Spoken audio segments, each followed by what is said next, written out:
Samsung might not take this risk. Hey, what's going on guys, welcome back to the channel. Hope you all doing good. Samsung Galaxy A53 5G is around the corner, but Samsung is not officially announced the Galaxy A53 yet. According to some leaks, we may see more power in the A53 than the S series.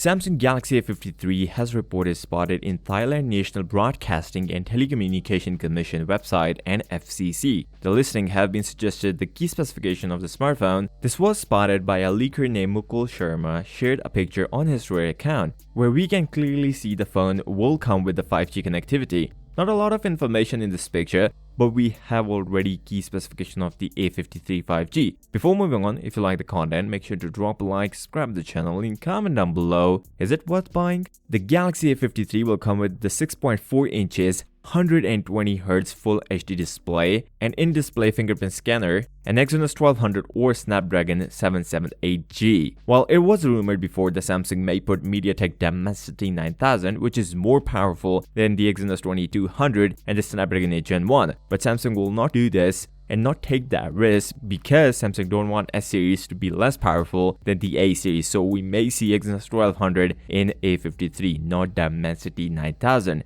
Now A53 will come with the 4 lenses on the back of the phone. The main lens will power 64 megapixel, the 12 megapixel ultra wide, 5 megapixel macro, and the 5 megapixel depth sensor, and whopping 32 megapixel selfie cam. Samsung Galaxy A53 will comes with the 25W fast charging just like the Samsung Galaxy S22 and will have the 5000 mAh battery according to the rumors. The release date is not confirmed, but it is expected to have a March release date just like its predecessor, the Galaxy A52. Now Samsung Galaxy A53 is a budget smartphone, so we can expect a better pricing of it. According to the rumors, the Galaxy A53 may cost around $400, but it is not confirmed yet. With that being said, if you came this far, drop a like, subscribe to the channel, and comment down below, is it worth buying? I'll see you next time. Till next time, peace out!